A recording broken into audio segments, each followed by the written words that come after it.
پاکستان میں موجود مختلف قوموں کے بارے میں قائد نے ہمیں یہ سبق دیا کہ ہم سب پاکستانی ہیں، نہ بلوچی، نہ پٹھان، نہ سندھی، نہ بنگالی، نہ پنجابی۔ ہمیں پاکستانی اور صرف پاکستانی کہلوانے پر فخر ہونا چاہیے۔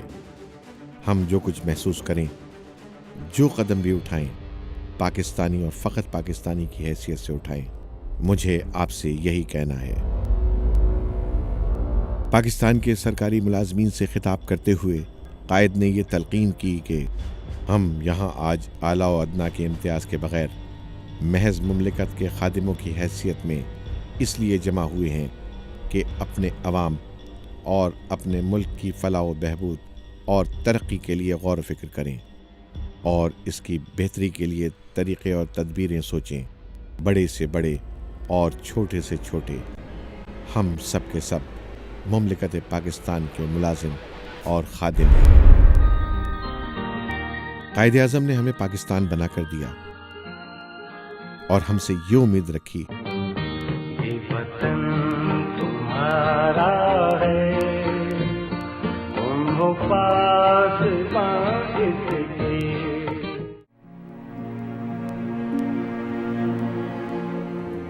آج 64 سال کے بعد کیا یہ ایک شاندار موقع نہیں ہے کہ ہم اس بات کا جائزہ لیں کہ ہم اپنے قائد کی اس امید پر کتنا پورا اترے اور ہم نے ان کی ہدایات پر اور ان کی تعلیمات پر کس حد تک عمل کیا ہے، اور کیا ہم ان کے تصور کے مطابق پاکستان کو تعمیر کر پائے ہیں یا نہیں۔ آج ہمارا حال یہ ہے کہ دل کی ویرانی کا کیا مذکور ہے۔ یہ نگر 100 مرتبہ لوٹا گیا، گھر بستی اور زباں خاموش ہے۔ جہاں پانی موجیں مارتا تھا وہاں خاک اڑ رہی ہے، جہاں سے بارش برستی تھی وہاں سے آگ برس رہی ہے۔ لوگ پہلے نڈھال ہوئے، پھر رفتہ رفتہ بے حال۔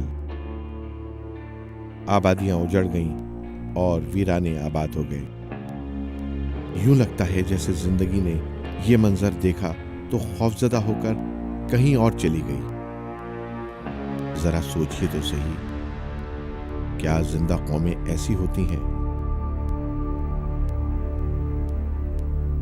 گزشتہ 64 سالوں میں آدھے سے زیادہ عرصے تک تو ہم ماشاء اللہ کے تحت قائم ہونے والی حکومت کے زیر سایہ ہی جیتے رہے ہیں۔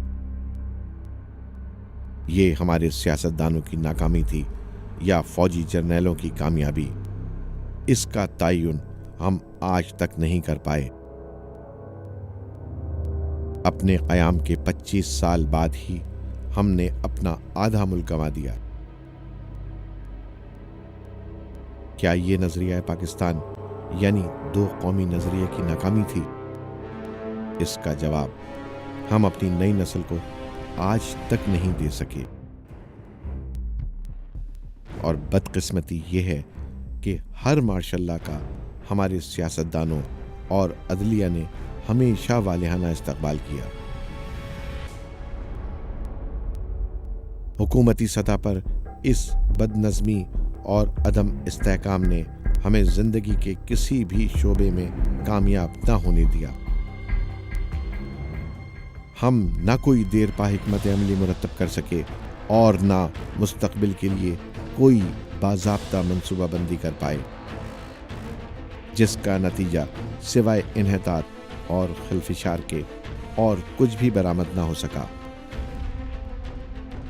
ہم انفرادی یا اجتماعی دونوں سطح پر کردار سازی نہیں کر سکے۔ تضادات کی ایک آگ ہے جس میں ہم ان دونوں سطحوں پر مسلسل جھلس رہے ہیں۔ ہم نے اسلام کے نام پر لا الہ الا اللہ کے نعرے کی گونج میں پاکستان بنایا، مگر پورے معاشرے کو فرقہ پرستی کی بھینٹ چڑھا دیا۔ غیر مسلم اقلیتوں کے تحفظ کی بات کیا کی جائے، آج کوئی مسلمان کسی دوسرے مسلمان سے محفوظ نہیں ہے۔ یوں لگتا ہے جیسے قرآن حکیم میں ہمارا براہ راست ذکر کیا گیا ہے کہ لوگ ہیں جو زمین میں فساد پھیلاتے ہیں، اور جب انہیں روکا جائے تو کہتے ہیں کہ ہم تو فلاح کرنے والے ہیں، مگر حقیقت میں یہی لوگ ہیں جو زمین پر فساد بپا کرتے ہیں۔ اور تو اور ہم نے ایک عام بے عمل مسلمان کی حیثیت سے نہیں بلکہ دینی علم کے منصب پر فائز ہو کر بھی حج جیسے مقدس مذہبی فریضے کے تقدس کو چند سکوں کے حصول کی خاطر پامال کر کے رکھ دیا۔ قدرتی وسائل سے دنیا کے امیر ترین ملک ہونے کے باوجود آج ہمارا یہ حال ہے کہ عوام کی اکثریت غربت کا شکار ہے، اور قومی سطح پر کشکول ہمارے ہاتھوں کی رونق ہے۔ ایک زرعی ملک ہونے کے باوجود آج ہمیں زرعی اجناس کی قلت کا سامنا ہے۔ ہم کبھی آٹے اور کبھی چینی کے بحران میں مبتلا رہتے ہیں۔ حکومتی اداروں میں سوائے بد انتظامی اور کرپشن کے اور کسی چیز کا وجود نہیں۔